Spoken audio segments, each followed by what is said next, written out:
Hello guys, welcome back to my channel QCC digi math. आज हम लोग करने वाले हैं एक्सरसाइज 3.2 का पार्ट 2। पिछली वीडियो में यानी पार्ट 1 में हम लोगों ने question number first, question number 2 और क्वेश्चन नंबर 3 कंप्लीट कर लिए थे। आज हम लोग क्वेश्चन नंबर 4 से आगे के क्वेश्चन करने वाले हैं। ठीक है, सो देखिए क्वेश्चन नंबर 4 दे रखा है, which of the following pairs of linear equations are consistent और इनकंसिस्टेंट। ठीक है, if consistent obtain the solution graphically. तो यहाँ पर बिल्कुल क्वेश्चन नंबर 3 की तरह यही पूछा जा रहा है कि इनमें से कौन से सॉल्यूशंस यानी कौन सी लीनियर इक्वेशन के सॉल्यूशन कंसिस्टेंट होंगे और कौन से इनकंसिस्टेंट होंगे, जैसे क्वेश्चन नंबर 3 में पूछा गया है। बट यहाँ पर ये कह रहा है कि अगर कोई सा मतलब इनमें से किसी भी लीनियर इक्वेशन का जो सॉल्यूशन है वो कंसिस्टेंट है तो उसका हमें सॉल्यूशन भी पता करना है ग्राफिकली। ठीक है, सो देखिए कैसे करते थे। सबसे पहले मैं आपको बता दूँ, हम लोग करते हैं रेशो को compare, A1/A2 equals to B1/B2। ठीक है, और इक्वल्स टू C1/C2। ठीक है, सबसे पहले हम लोग A1/A2 और B1/B2 को कंपेयर करेंगे। इसके अंदर अगर A1/A2 नॉट इक्वल आता है B1/B2 के, तो हम यहीं पर बता सकते हैं कि ये जो लीनियर इक्वेशंस हैं ये आपस में इंटरसेक्टिंग है, और अगर इंटरसेक्टिंग है तो फिर इसका मतलब कंसिस्टेंट है। ठीक है, इंटरसेक्टिंग और कोइंसिडेंट में क्या आता था, कंसिस्टेंट, और पैरेलल में क्या आता था, इनकंसिस्टेंट। ठीक है, तो अगर मान लीजिए ये इक्वल नहीं है, A1/A2 इक्वल है B1/B2 के। ठीक है, और फिर हम इसको कंपेयर करेंगे C1/C2 के साथ। अगर ये इक्वल नहीं आता तो इनकंसिस्टेंट या इंटरसेक्टिंग और कंसिस्टेंट। बट अगर ये इक्वल आ जाता है तब फिर हम C1/C2 से इसको कंपेयर करेंगे। पिछले एक्सरसाइज में मैंने आपको बताया भी था पिछले वीडियो में।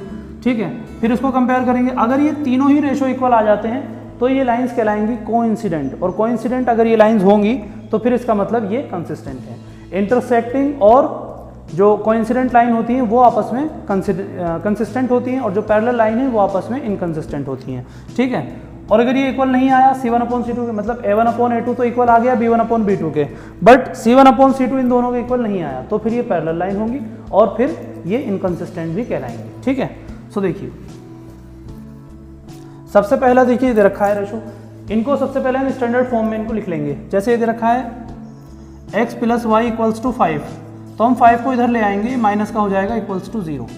ऐसे इसमें करेंगे 2x + 2y, 10 को इधर ले आएंगे, हो जाएगा -10 इक्वल्स टू 0। ठीक है, इसके बाद हम इनको कंपेयर करेंगे standard equation ax + bx + c से, ax + by + c equals to 0 से इनको कंपेयर करेंगे। और ऑन कंपेयरिंग यानी कंपेयर करने पर इनके जो कोफिशिएंट्स हैं वो हम देखेंगे क्या रहे हैं। तो जैसे देखिए पहली इक्वेशन दे रखी है, तो इसके लिए A1 आ जाएगा, यहाँ पर x के साथ कुछ नहीं लिखा तो यहाँ पर A1 कितना आ जाएगा 1, y के साथ यहाँ पे b लिखा है, यहाँ पे कुछ नहीं लिखा तो मतलब b भी क्या आ जाएगा 1 आ जाएगा। और c इक्वल्स टू क्या दे रखा है -5। पिछली वीडियो में मैंने आपको बता दिया था कैसे करके कंपेयर करते हैं। यहाँ पर A2 दे रखा है 2, B2 भी 2 दे रखा है, और C2 दे रखा है -10। ठीक है, इस तरह से ये तीनों दे रखे हैं। अब हम इनके रेशोज को कंपेयर करेंगे और फिर ये देखेंगे कि ये लाइंस कंसिस्टेंट हैं या इनकंसिस्टेंट हैं। ठीक है, देखिए यहीं पर देख लीजिए। सबसे पहले हम वैल्यू निकालेंगे A1/A2 की। तो देखिए A1/A2 की वैल्यू क्या आ रही है, A1 की वैल्यू है 1 और A2 की वैल्यू है 2। ठीक है, तो A1/A2 आ गया 1/2। इसके बाद हम निकालेंगे B1/B2। तो देखिए B1 की वैल्यू फिर से आ रही है 1 और B2 की वैल्यू आ रही है 2, तो ये आ जाएगा 1/2। इसके बाद C1/C2। देखिए C1 की वैल्यू आ रही है -5 और C2 की वैल्यू है -10। माइनस से माइनस कैंसिल हो जाएगा, 5 1 5, 5 2 10, यानी C1/C2 भी क्या आ गया 1/2 ही आ गया। ठीक है, तो अब यहाँ पर आप ये देखिए कि A1/A2 इक्वल है B1/B2 के, और ये इक्वल है C1/C2 के। ठीक है, यानी ये तीनों रेशो आपस में इक्वल आ गए। देखिए तीनों 1/2 1/2 1/2 आए ना, तो तीनों ही रेशो आपस में इक्वल हो गए। तो जब तीनों रेशो आपस में इक्वल हो जाते हैं तो इसका मतलब ये लाइन आपस में कोइंसिडेंट होंगी, और कोइंसिडेंट लाइन आपस में कंसिस्टेंट होती हैं। ठीक है, तो यहाँ पर हम लिख सकते हैं these line are coincident and consistent. ठीक है, अब इसने कहा कि if consistent obtain the solution graphically.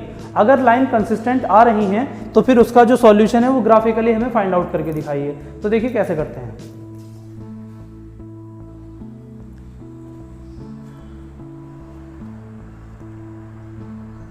देखिए यहाँ पर दे रखा था x + y = 5, पहली इक्वेशन। तो यहाँ से हम लोगों ने इसके सॉल्यूशन फाइंड आउट किए हैं। y को इधर ले जाएंगे, ये हो जाएगा 5 - y। अब यहाँ पर देखिए अगर मैं y की वैल्यू लेता हूँ 5, तो यानी 5 माइनस 5 क्या हो जाएगा, x इज इक्वल्स टू 0। अगर मैं y की वैल्यू यहाँ पर ले लेता हूँ 4, तो 5 माइनस 4 इक्वल्स टू क्या आ जाएगा 1। तो ये हमारी पहली इक्वेशन के सॉल्यूशन हमें पता चल गए।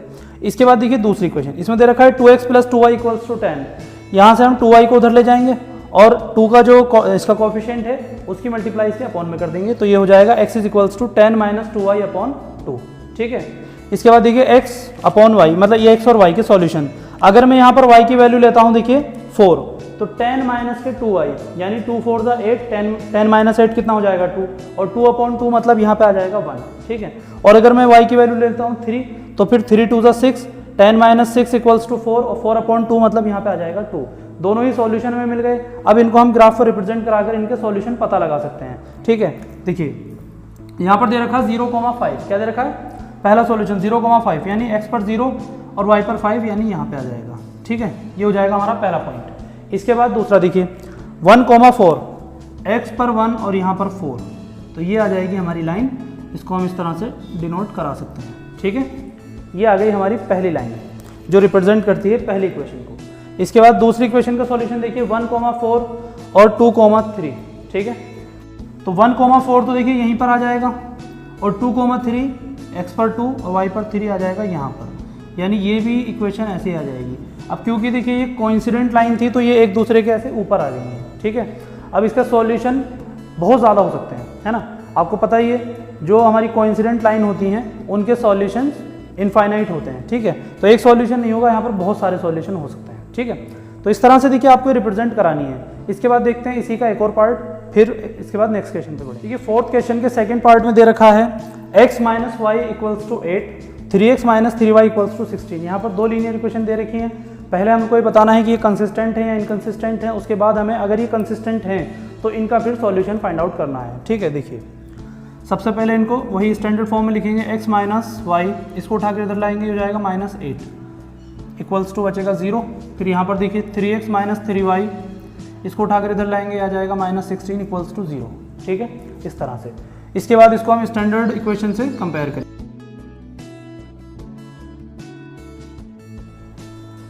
देखिए हमने इनको कंपेयर किया, इसके कोफिशिएंट्स को।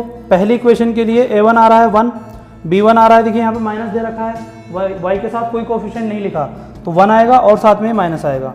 c1 क्या आ गया, माइनस 8। ऐसी दूसरी इक्वेशन के लिए देखिए a2 आ गया 3, b2 आ गया माइनस 3 और c2 आ गया माइनस 16। तीनों इक्वेशन कंपेयर हो गई। अब इसके बाद इसके रेशो फाइंड आउट करेंगे।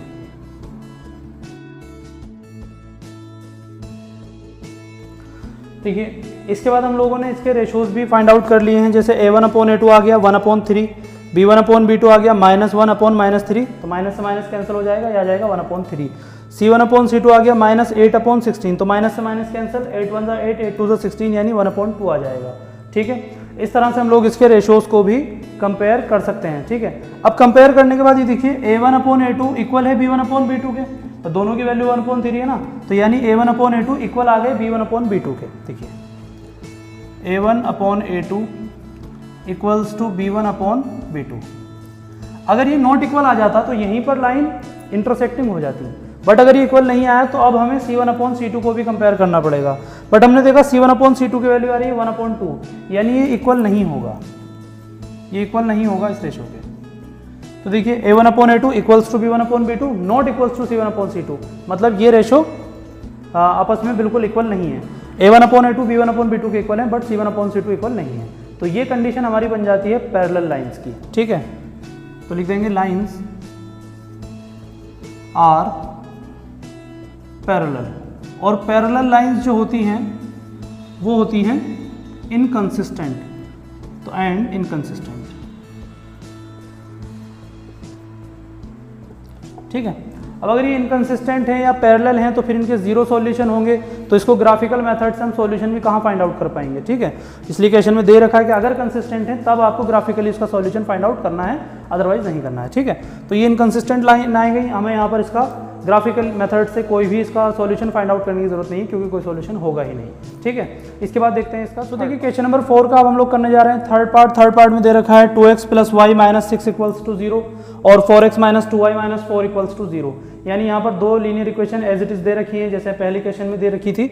अब इनको हम कंपेयर करेंगे। सबसे पहले A X plus B Y plus C equals to 0 से।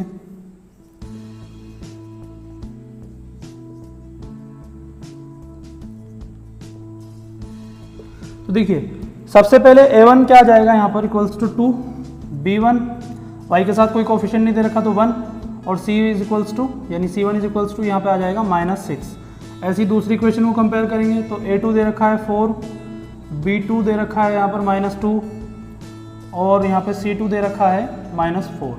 ठीक है, इस तरह से हम लोग ये सारे के सारे रेशोज कंपेयर कर सकते हैं, कोफिशिएंट कंपेयर कर सकते हैं। इसके बाद हम लोग इसके रेशोज बनाकर देखते हैं।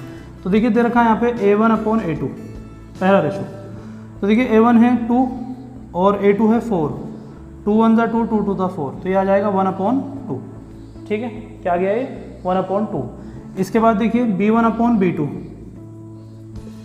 तो b1 की वैल्यू दे रखी है 1 और b2 दे रखा है -2। तो देखिए ये है 1/2 और ये है -1/2, यानी यहाँ पर हमें पता चल गया कि a1/a2 is not equals to b1/b2। और ये कंडीशन किसकी बन जाती है, a1/a2 is not equals to b1/b2। तो यानी लाइन जो है वो इंटरसेक्टिंग है, लाइंस आर इंटरसेक्टिंग का मतलब कंसिस्टेंट लाइन होंगी। ठीक है, तो यहीं पर हम बता सकते हैं। सही है, C1/C2 को हमें कंपेयर करने की कोई ज़रूरत नहीं पड़ेगी, क्योंकि यहीं पे पता चल गया ये लाइन आपस में इंटरसेक्टिंग है, और अगर इंटरसेक्टिंग है तो फिर कंसिस्टेंट है। ठीक है, अब यहाँ पर हमें इसको ग्राफिकल मेथड से इसका सॉल्यूशन पता लगाना है। ठीक है, तो देखिए उसके लिए सबसे पहले क्या करते हैं,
देखिए इस तरह से हम लोगों ने क्या किया, सबसे पहले हमने इक्वेशन ली 2x + y - 6 = 0 और 2x = 2 हो जाएगा। देखिए 6 इधर जाएगा प्लस का हो जाएगा, y इधर जाएगा माइनस का हो जाएगा। ठीक है, और 2 की इधर क्रॉस मल्टीप्लाई कर देंगे तो यह आ जाएगा 6 - y/2।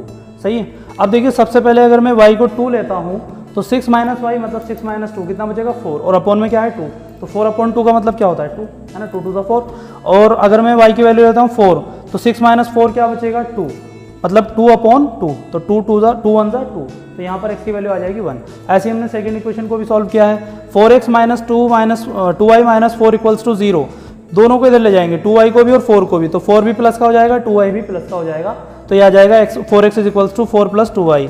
अब 4 की क्रॉस मल्टीप्लाई इसके अपॉन में कर देंगे। हमने यहाँ पर ये देखा दोनों में से 2 कॉमन हो सकता है, 4 में से भी सॉरी 2 में से भी, तो कॉमन करेंगे उसको और उस 2 से यहाँ पर 4 में डिवाइड कर देंगे तो ये भी 2 बचेगा, तो यहाँ पे आ जाएगा 2 + y/2। ठीक है, यहाँ पर देखिए हमने y की वैल्यू अगर 2 लेंगे तो 2 + 2 4 और 4/2 2 बचेगा। अगर यहाँ पे मैं y की वैल्यू 4 ले लूँगा तो 4 + 2 6 और 6/2 मतलब 3 बचेगा। ठीक है, तो इस तरह से हम लोग इसके दोनों सॉल्यूशन फाइंड आउट कर लेंगे। अब इसको ग्राफिकल मेथड पे करना आप लोगों को आता है तो आप लोग इसको कीजिए, इसका 4th पार्ट भी आपको खुद करना है। इसके बाद हम लोग देखते हैं 5th। तो देखिए इसके बाद आता है क्वेश्चन नंबर 5। क्वेश्चन नंबर 5 में कह रहा है half the perimeter of a rectangular garden whose length is 4 metre more than its width is 36 metre, find the dimension of the garden. यानी ये कह रहा है कि एक रेक्टेंगुलर गार्डन है जिसकी विड्थ जो है वो जिसकी लेंथ जो है इसकी विड्थ से 4 मीटर ज़्यादा है, मतलब विड्थ और लेंथ में जो डिफरेंस है वो 4 मीटर है। ठीक है, और इसका जो हाफ पेरीमीटर है रेक्टेंगुलर गार्डन का वो 36 मीटर है। ठीक है, तो आपको फाइंड करनी है डायमेंशंस गार्डन की। डायमेंशन मतलब उसकी लेंथ और उसकी विड्थ फाइंड आउट करनी है। तो यहाँ पर हम सबसे पहले लेट कर लेंगे, देखिए let the length of garden be x and the width of garden be y। ठीक है, तो यहाँ पर देखिए हम इनको x और y लेट कर लेंगे। लेंथ आ गई हमारी x, सॉरी, और हाँ लेंथ आ गई x और विड्थ आ गई इसकी y। ठीक है, इस तरह से हम लोगों ने इनको लेट कर लिया। अब हम इक्वेशन बनाएंगे। देखिए पहले इक्वेशन के लिए इसने दे रखा है कि हाफ पेरीमीटर जो है वो 36 मीटर है, तो फुल पेरीमीटर होता था 2 इंटू लेंथ प्लस विड्थ, है ना। तो हाफ क्या हो जाएगा, सिर्फ लेंथ प्लस विड्थ, तो लेंथ हो गई x और हमारा जो विड्थ हो गई वो हो गई y, और दोनों मिलाकर 36 मीटर। ये हमारी पहली इक्वेशन हो जाएगी। ठीक है, इसके बाद देखिए दूसरी इक्वेशन। दूसरी इक्वेशन के लिए इसने बताया है कि जो लेंथ है वो विड्थ से 4 मीटर ज़्यादा है। लेंथ जो है विड्थ से 4 मीटर ज़्यादा है, यानी लेंथ जो है y से यानी विड्थ से 4 मीटर ज़्यादा है। तो एक इक्वेशन हमारी ये आ जाएगी। दोनों इक्वेशन बन गई। अब बस हमें क्या करना है, इनके सॉल्यूशन फाइंड आउट करने हैं और उसके बाद इनको हमें ग्राफ पे रिप्रेजेंट कराकर सॉल्व कर लेना है। ठीक है, देखिए सबसे पहली equation x plus Y is equals to 36, तो इसको हम लिख सकते हैं x is equals to 36 minus Y. ठीक है, ये हम इसको लिख सकते हैं। सॉल्यूशन बनाएंगे इसके, x एंड y। सबसे पहले अगर मैं y को ले लेता हूँ 20, तो 36 माइनस 20 x बचेगा 16। ठीक है, तो बड़ी वैल्यू दे रखी तो हम इस तरह से वैल्यू ले सकते हैं। अगर मैं y को लेता हूँ 18, तो x की वैल्यू भी आएगी 18। ठीक है, इस तरह से देखिए ये हो जाएगा। इसके बाद देखिए दूसरी इक्वेशन दे रखी थी x is equals to Y plus 4। यहाँ पर देखिए इसको x is equals to Y plus 4। इसका सॉल्यूशन देखिए कैसे बना सकते हैं हम, x एंड y। ठीक है, सबसे पहली बात, अगर मैं y की वैल्यू लेता हूँ 6, तो x y 4 प्लस 6 कितना हो जाएगा 10। ठीक है, और अगर मैं y की वैल्यू लेता हूँ 8, तो 8 प्लस 4 x हो जाएगा 12। बहुत आसान है देखिए इसके सॉल्यूशन बनाना। बस अब इसको ग्राफ पे रिप्रेजेंट करा के हम लोग इसके जल्दी से सॉल्यूशन फाइंड आउट कर लेते हैं। तो देखिए इस तरह से हम लोगों ने 4 के सेपरेशन से एक ग्राफ ड्रॉ कर लिया। हम लोग अपने अकॉर्डिंग ग्राफ को ड्रॉ कर सकते हैं क्योंकि हमारे पास वैल्यू काफ़ी बड़ी बड़ी है। अब इसके अंदर देखिए यहाँ पे पुट करते हैं वैल्यूज़ को। तो देखिए पहला सॉल्यूशन दे रखा है 16, 20, यानी x में 16 और y में 20, तो ये आ जाएगा देखिए यहाँ पर। ठीक है, दूसरा सॉल्यूशन दे रखा है 18, 18, तो x में 18 देखिए यहाँ पे आएगा 16 और 20 के बीच में, और y में 18 यहाँ पे आएगा 16 और 20 के बीच में। तो ये यहाँ पर ऐसा आ जाएगा और हम लोग इसका ऐसे ग्राफ ड्रॉ कर देंगे। ठीक है, इसके बाद देखिए दूसरी लाइन के सॉल्यूशन 10, 6, यानी x में 10 तो 8 और 12 के बीच में आएगा, और 6 जो है यहाँ पे आएगा 4 और 8 के बीच में। ठीक है, इसके बाद दूसरा सॉल्यूशन 12, 8, तो x में 12 ये आ गया और यहाँ पर 8 ये आ गया। ठीक है, दोनों को मिलाते हुए देखिए एक लाइन बना देंगे।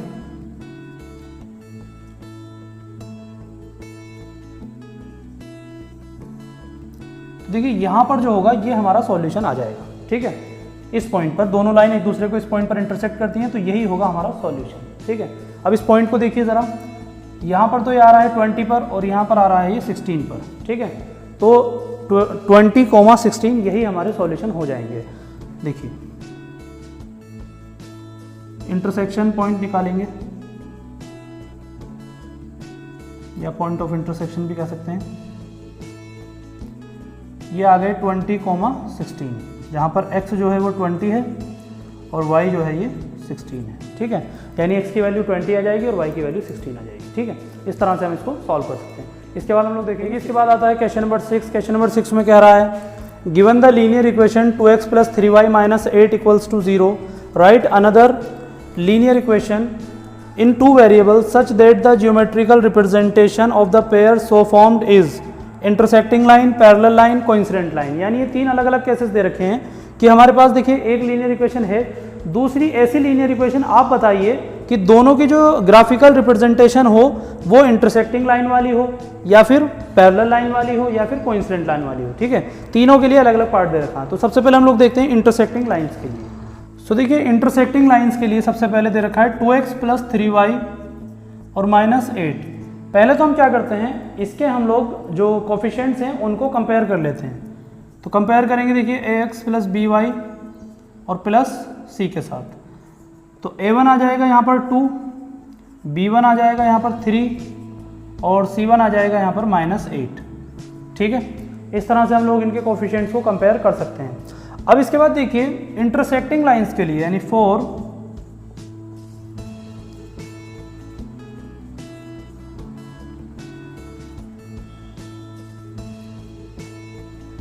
इंटरसेक्टिंग लाइंस जो हमारे रेशोज होते हैं वो कुछ इस तरह से होते हैं कि a1 upon a2 equals to b1 upon b2। ये इक्वल नहीं होने चाहिए, मतलब a1 upon a2 should not be equals to b1 upon b2। ठीक है, तभी ये इंटरसेक्टिंग लाइंस होंगी, अदरवाइज नहीं होंगी। सही। अब देखिए यहाँ पर a1 तो दे रखा है 2 और a2 हमें नहीं पता क्या दे रखा है, b1 दे रखा है 3, b2 हमें फिर से नहीं पता क्या दे रखा है।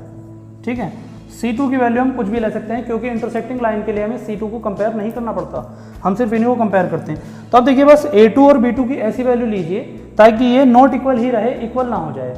तो जैसे अगर मान लीजिए मैं ले लेता हूँ A2 is equals to 2, late कर लेंगे, late A2 is equals to 2 और B2 इज इक्वल्स टू भी 2 ही ले लेते हैं। तब देखिए 2/2 मतलब 1 हो जाएगा, 3/2 मतलब 3/2 रहेगा।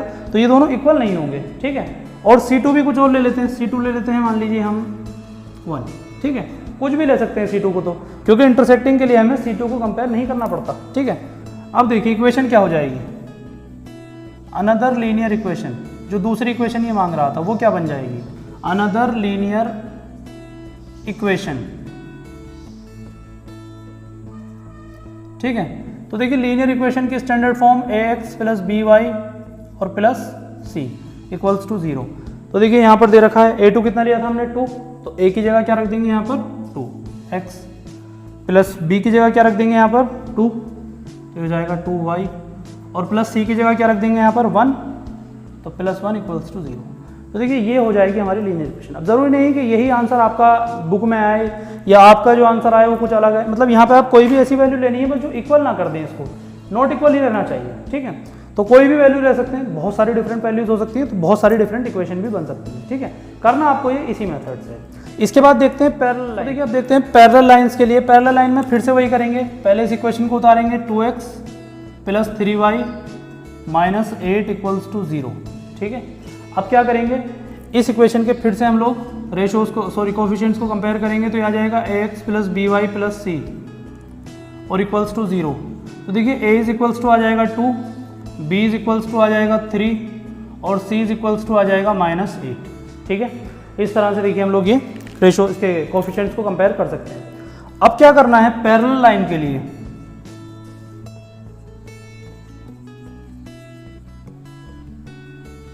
ठीक है 4 पैरेलल लाइंस। जो हमारे रेशोज होने चाहिए वो a1/a2 और b1/b2 तो इक्वल होने चाहिए, बट c1/c2 इक्वल नहीं होने चाहिए। ठीक है, तो इस तरह से हमें वो रेशोज रखने हैं। अब देखिए a1, b1 और c1 की तो वैल्यूज हम ये वाली लेते हैं। a1 की वैल्यू दे रखी है 2/a2, b1 की वैल्यू दे रखी है 3/b2 और ये इक्वल नहीं होना चाहिए। c1 की वैल्यू दे रखी है -8 और /c2। अब बस आपको a2, b2 और c2 की कोई भी ऐसी वैल्यू ले लेनी है जो इस इक्वेशन को इफेक्ट ना करें, मतलब ये इक्वल का इक्वल ही रहना चाहिए और ये नॉट इक्वल का नॉट इक्वल ही रहना चाहिए। ठीक है, तो देखिए क्या वैल्यूज हो सकती हैं, late a2 is equals to, देखिए अगर मैं a2 की वैल्यू 2 ले लूँ तो ये 2/2 यानी 1 बन जाएगा। ठीक है, तो अब हमें इसको भी 1 बनाना पड़ेगा, इस रेशो का वैल्यू क्या आनी चाहिए 1 आनी चाहिए, तभी तो ये दोनों आपस में इक्वल होंगे। तो अब इसको 1 बनाने के लिए क्या करेंगे, देखिए 3/b2, तो क्यों ना b2 की वैल्यू भी 3 ले ली जाए। तो अगर हम वैल्यू 3 ले लेंगे तो ये 3/3 मतलब 1 आ जाएगा। और अगर c2 की वैल्यू में क्या ले लूँ, चलिए c2 की वैल्यू मैं देता हूँ 4। ठीक है, c2 की वैल्यू 4 ले लेता हूँ, तो ये -8/4। तो देखिए ये 1 और ये -2, तो ये नॉट इक्वल रहेगा, ये दोनों आपस में इक्वल रहेंगे। पैरेलल लाइन की कंडीशन प्रूफ हो जाएगी। इसी से अब आप लोग इक्वेशन बना दीजिए। देखिए अनदर लीनियर इक्वेशन, तो ये आ जाएगा ax plus B Y plus C equals to 0। देखिए a की जगह दे रखा है यहाँ पर 2, b की जगह 3 और c की जगह 4, तो ये आ जाएगा 2x प्लस 3y और प्लस 4 इक्वल्स टू 0। तो यानी ये लीनियर इक्वेशन इस लीनियर इक्वेशन के साथ पैरेलल रहेगी, ठीक है।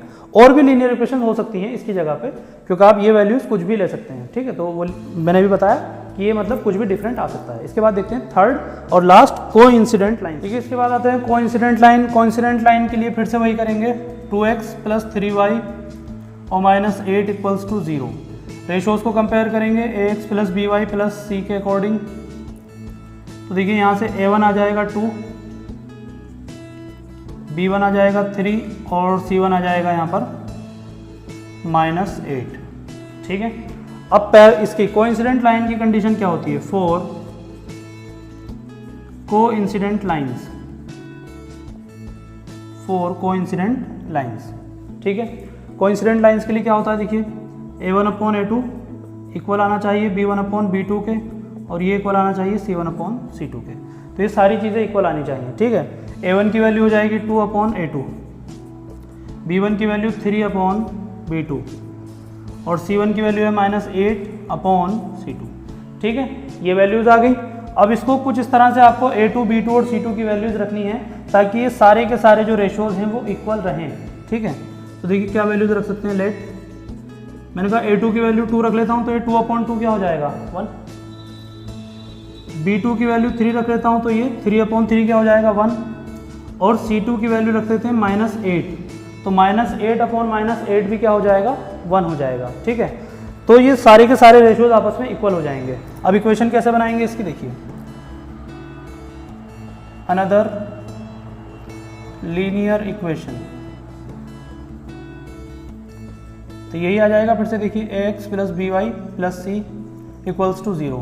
यहाँ से वैल्यूज हम ये वाली लिख देंगे 2, 3 और माइनस 8। देखिए हो जाएगा 2x प्लस b की हो जाएगी 3y और c का था माइनस 8 इक्वल्स टू 0। तो ये आ जाएगी आपकी लीनियर इक्वेशन जो इस लीनियर इक्वेशन के साथ कोइंसिडेंट रहेगी, ठीक है। इसके बाद हम लोग लास्ट क्वेश्चन देखते हैं। देखिए इसके बाद आता है लास्ट क्वेश्चन, क्वेश्चन नंबर 7। इसमें कह रहा है draw the graphs of the equations x minus Y plus 1 equals to 0 and 3x plus 2y minus 12 equals to 0।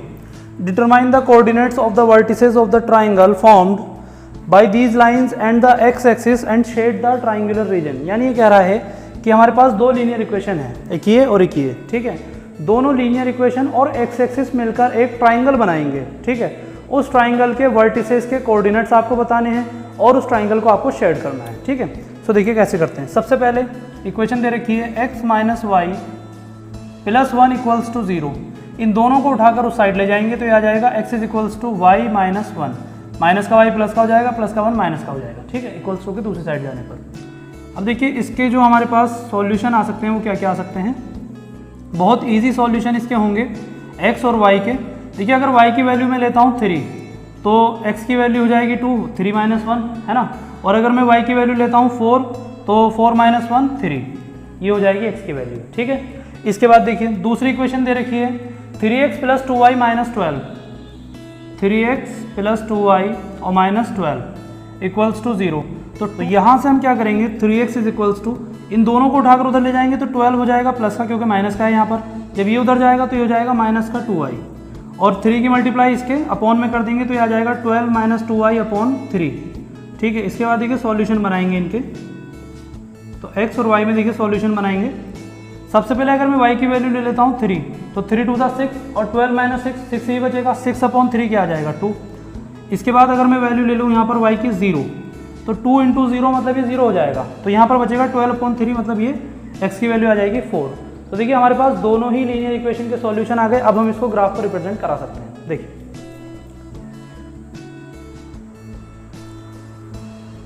सो देखिए इस तरह से हम लोगों ने इसका ग्राफ ड्रॉ कर लिया है। अब यहाँ पर सबसे पहले हम इस इक्वेशन को रिप्रेजेंट कराएंगे, फिर उसके बाद इस इक्वेशन को रिप्रेजेंट कराएंगे। इस इक्वेशन के लिए देखिए हमारे पास वैल्यू है 2, 3, सबसे पहली वैल्यू। तो x में 2 और y में 3, तो ये वैल्यू आ जाएगी देखिए यहाँ पर 2, 3। थोड़ा बड़ा मैं इसका डॉट बना रहा हूँ, ठीक है। इसके बाद देखिए आएगा 3, 4, तो x में 3 और y में 4, तो ये आ जाएगा देखिए यहाँ पर, ठीक है।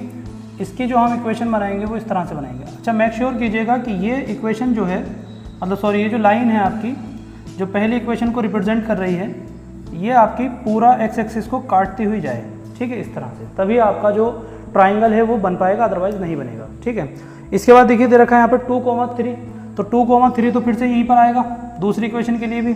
और फिर दे रखा है 4,0, तो x मतलब y में 0 और यहाँ पर 4, तो ये आ जाएगा यहाँ पर। ठीक है, दूसरी इक्वेशन देखिए हमारी कुछ ऐसे होती हुई यहाँ से निकल जाएगी। ठीक है, तो देखिए यहाँ पर आपको ट्राइंगल ड्रॉ होता हुआ दिख रहा होगा, मैं इसको शेड कर देता हूँ ऐसे। देखिए ये जो ट्राइंगल है ये हमारा यहाँ पे ड्रॉ हो जाता है। और अगर हम इसके वर्टिसेस की बात करें तो वर्टिसेस आपको यहाँ पर दिख ही रहे होंगे। एक वर्टेक्स तो इसका देखिए ये हो जाएगा, जहाँ पर इस लाइन और एक्स एक्सिस ने एक दूसरे को इंटरसेक्ट किया है, और दोनों लाइन ने जहाँ पर इंटरसेक्ट किया है दूसरा वर्टिस ये हो जाएगा और तीसरा ये हो जाएगा। ठीक है, तो यहाँ पर हम लिख सकते हैं वर्टिसेस ऑफ द ट्राइंगल। देखिए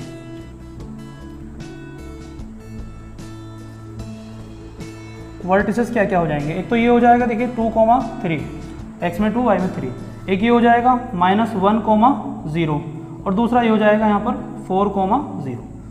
देखिए ये हो जाएंगे 2,3 और -1,0 और 4,0, तो ये आपके पास यहाँ पे ट्राइंगल के वर्टिसेस आ जाएंगे और इसी तरह से आपको इक्वेशन करना है। ठीक है, सो बस देखिए यहाँ पर आपकी जो एक्सरसाइज 3.2 है उसका पार्ट 2 भी कंप्लीट हो जाता है, क्योंकि एक्सरसाइज 3.2 का अब हमने सारी इक्वेशन कंप्लीट कर ली है। इसके बाद हम लोग नेक्स्ट वीडियो में देखेंगे एक्सरसाइज 3.3, जहाँ पर हमें सीखना है सब्स्टिट्यूशन मेथड। सो देखिए वो वीडियो, और thank you for watching this video. ठीक है, सो देखिए इस तरह से ये क्वेश्चन भी आपका कंप्लीट हो जाता है, और इसके साथ ही आपकी एक्सरसाइज 3.2 का पार्ट 2 यानी एक्सरसाइज 3.2 आपके कंप्लीटली सारे क्वेश्चन हम लोगों ने इसके सॉल्व कर लिए हैं। इसके बाद हम लोग नेक्स्ट वीडियो में देखने वाले हैं exercise 3.3। So thank you very much. So thank you very much for watching this video and good luck to you all for your board examinations and thank you very much. So देखिए अब यहाँ पर ये 7th question भी आपका complete हो गया, और इसी के साथ कंप्लीट हो गई है आपकी एक्सरसाइज 3.2। नेक्स्ट वीडियो में हम लोग देखेंगे एक्सरसाइज 3.3, जहाँ पर हमें सब्स्टिट्यूशन मेथड सीखना है। ठीक है, सो उसको हम लोग नेक्स्ट वीडियो में करने वाले हैं, वो वीडियो भी आप लोग ज़रूर देखिएगा। और thank you very much for watching this video and good luck to you all. Bye.